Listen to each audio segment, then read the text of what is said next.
I want to talk about the dances that I've been, and the ones I like in particular where I've been attending lately is the dances they have in LCO, Hayward. The community over there has two of those ceremonial drums.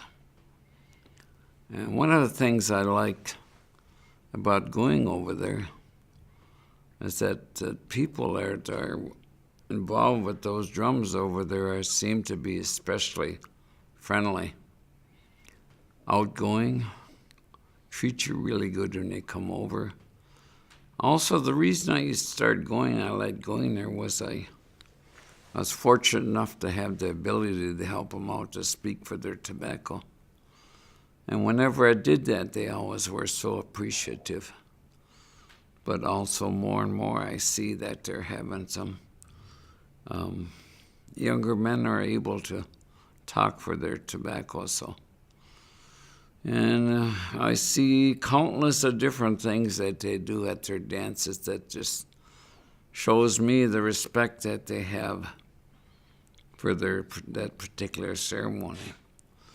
For example, if someone were to spill a drink, they would stop right there and they would get up and offer up tobacco and talk to those Manidug and ask them to kind of like forgive them for what has happened, that they're not doing that to be disrespectful to the drum or the ceremony. They do the same thing if somebody were to drop their bells or drop a bell, they would stop and talk for that and do a tobacco offering. There are the other things that they do there also, they always constantly walk clockwise around that drum.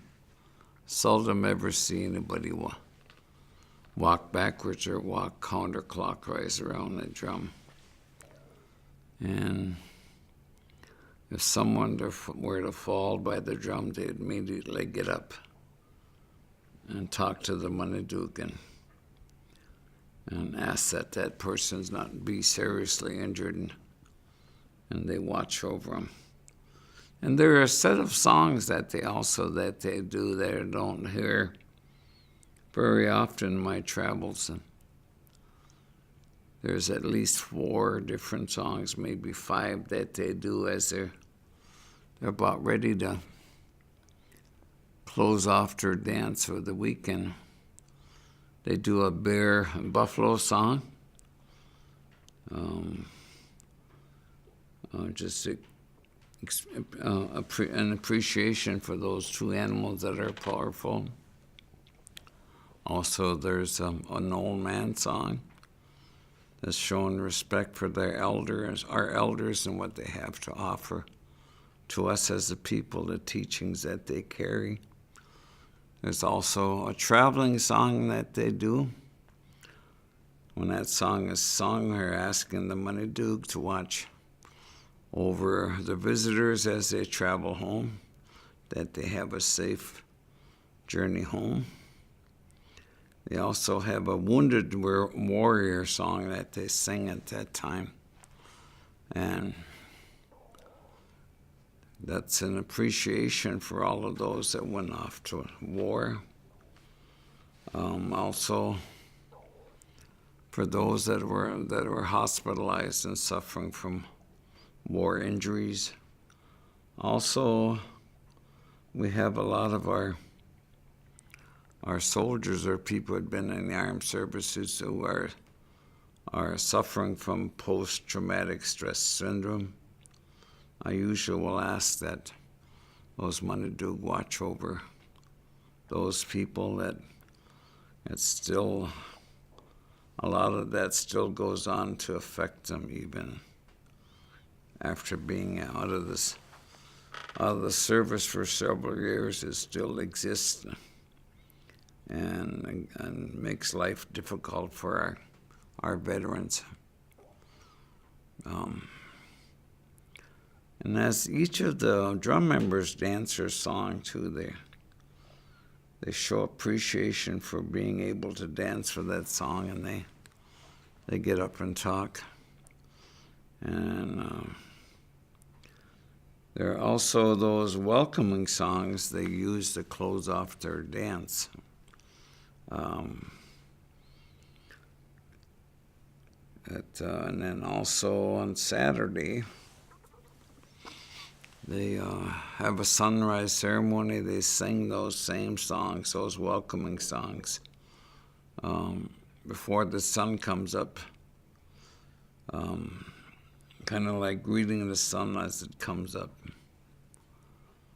And the other reason, too, I also like going to their dances is that all of the songs that they sing during the course of their ceremony are those old songs that go way back. A lot of those songs remind me of that old man that raised me. He sang a lot to us in the evening, especially in the wintertime. He had a hand drum, and those were the songs that he sang, and I would hear them over in LCO. It was good to hear them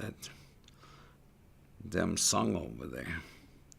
Also, the other thing I like and I enjoy about their dances is that the songs, most of our songs have tales. The ending part, but over in LCO, they don't always sing that ending part. But when they do sing the tail end of that song, all of the drum members get up and dance, and they dance really hard. It's almost like they're competing with one another to see who would dance the hardest. But also to try to time their dancing, so when the song is over, they're also done dancing, that they don't override that or go beyond the end of that song. It's good. It's good to see all that enthusiasm they have for their songs. And the other point I like about LCO also is that everybody brings food from the community. It's not only drum members, but everybody brings in their food, which is what we were taught as a people, that whenever you go to ceremony, you should not walk in empty-handed. And they practice that a lot over there in LCO. And I like their attitude, their friendly attitude. They seem to be much more friendly, and that's all good. And then finishing up and talking about our ceremonial dances, I just want to point out that a lot of what I said about our dances relates to our drum that we take care of in Aazhoomog Lake Lena. This is the way that we do a lot of the ceremonial parts. It may be different in other communities, which is okay. But I just want to say that I'm referencing our ceremony, our dances. And that's it.